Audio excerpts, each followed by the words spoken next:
नेपाल से इस वक्त की बड़ी खबर आपको बता रहे हैं। नेपाल के अंतरिम प्रधानमंत्री बन गई हैं सुशीला कार्की। राष्ट्रपति भवन में प्रधानमंत्री पद की शपथ ली। नेपाल की पहली महिला चीफ जस्टिस भी रह चुकी हैं कार्की। सुशीला कार्की के साथ 3 और मंत्रियों ने शपथ ली है। नेपाल में तख्ता पलट के 3 दिन बाद यह फैसला लिया गया है। आर्मी, राष्ट्रपति और जेनजी नेताओं की बैठकों के बाद यह फैसला लिया गया है। नेपाल में सोशल मीडिया बैन और भ्रष्टाचार के खिलाफ तख्ता पलट हुआ था। बड़ी खबर आपको बता रहे हैं पड़ोसी देश नेपाल से। तो नेपाल को चीफ जस्टिस रही कार्की, प्रधानमंत्री बन गई है, शपथ ले ली है।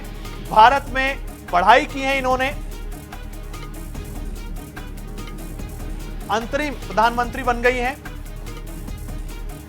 भ्रष्टाचार के खिलाफ और सोशल मीडिया बैन के खिलाफ तख्ता पलट हुआ था, जेनजीज ने किया था। चलिए इस खबर के जानकार ब्रह्मदीप अलुने से हमारे साथ जुड़ गए हैं। सर, तो नया प्रधानमंत्री, अंतरिम प्रधानमंत्री बांग्लादेश, नेपाल को मिल गया है। मैं आपसे ये जानना चाहता हूं कि सुशीला कार्की, सबसे पहले आप ये बताइए कि भारत के लिए इनका प्रधानमंत्री बनना कैसा होगा? देखिए, नेपाल आंदोलन के बाद एक नई सुबह हुई है।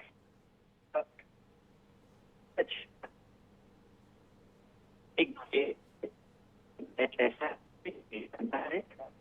व्यक्ति जिस पर युवाओं का विश्वास है और एक व्यक्ति जिसने नेपाल में सुधार के लिए कुछ किया था।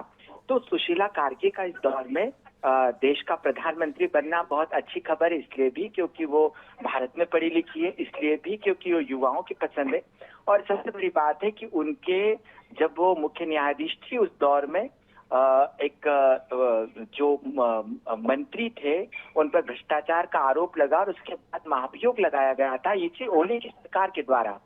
जाहिर सी बात है, नेपाल जिस दौर से गुजरा है, या सरकारों पर भ्रष्टाचार के आरोप लगे, न्यायपालिका पर आरोप लगे, कार्यपालिका पर आरोप लगे, उस समय में एक ईमानदार नेतृत्व की तरफ पूरा नेपाल देख रहा था। और जाहिर सी बात है, सुशीला कार्की पर मोहर लगना थी। यह न केवल नेपाल के लिए ठंडी हवा का झोंका है, एक अच्छी सुबह है, लेकिन भारत के लिए भी ये एक अच्छी खबर है, क्योंकि भारत के प्रति उनके बहुत अच्छे विचार है। प्रधानमंत्री मोदी के प्रति वो अपने विचार व्यक्त कर चुकी है और आने वाले समय में निश्चित तौर पर भारत और नेपाल के संबंध मजबूत होंगे। बिल्कुल ब्रह्मदीप जी, उन्होंने अभी हाल ही में कहा भी था कि उनका प्रधानमंत्री को लेकर जो प्रभाव है वो अच्छा है, वो उसे अच्छा मानती हैं। जी बिल्कुल, देखिए, चूंकि भारत और नेपाल के ऐतिहासिक संबंध हैं, अब आध्यात्मिक तौर पर मजबूत संबंध है, रोटी बेटी का व्यवहार है, उसके साथ ही साथ नेपाल जो है भारत के 5 राज्यों से मिलता है। पश्चिम बंगाल, आप सिक्किम ले ले, उत्तर प्रदेश, उत्तरांचल, बिहार, तो हमारे लिए बहुत महत्वपूर्ण है नेपाल। और ओली के शासनकाल में भारत और नेपाल के संबंध निम्नतर स्तर पर इसलिए चले गए थे क्योंकि ओली की नीतियां चीन की ओर झुकती थी। ओली इवन न केवल चीन की ओर वैदेशिक नीतियां झुक रही थी, लेकिन ओली अपने देश में भी लोकतंत्र को चीन की जन पार्टी के तौर पर या साम्यवादी दल के तौर पर चलाना चाहते थे। यही कारण है कि जो तानाशाही व्यवहार नेपाल में पनप रहा था, उससे लोगों में गुस्सा फूटा। और अब ओली के जाने के बाद और सुशीला कार्की के देश का नेतृत्व संभालने के बाद न केवल एक ईमानदार सरकार की स्थापना हुई है, इसके साथ ही साथ शासन में पारदर्शिता है,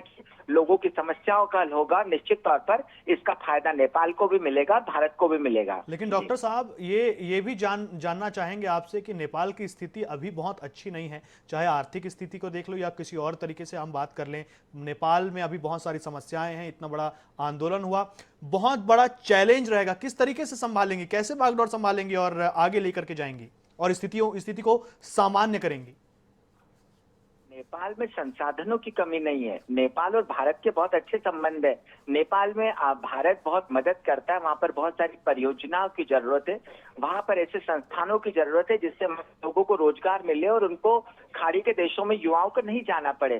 तो नेपाल की मूल समस्या प्रशासन में पारदर्शिता की है, जो कि पारदर्शिता खत्म हो गई थी। दूसरी बात है, नेपाल की एक और अहम समस्या ये रही पिछले कुछ सालों में कि नेपाली कांग्रेस, ओली और प्रचंड, ये तीनों मिलकर चुनाव अलग अलग दलों से लड़ते थे, लेकिन जब चुनाव परिणाम आते थे तो ये एक दूसरे से मिलकर सरकार बना लेते थे, और यही कारण है कि लोगों का नेपाल के प्रति अविश्वास जागा।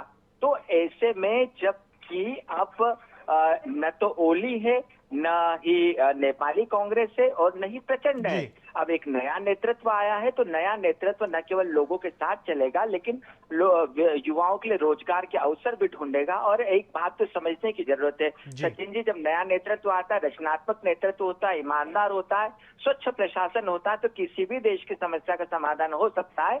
और निश्चित तौर पर आने वाले समय में नेपाल की समस्याओं का समाधान होगा, और उसमें भारत की महत्वपूर्ण भूमिका रहेगी। जी डॉक्टर साहब, उम्मीद तो यही है। जानकारी के लिए और हमसे बात करने के लिए आपका फिलहाल बहुत धन्यवाद।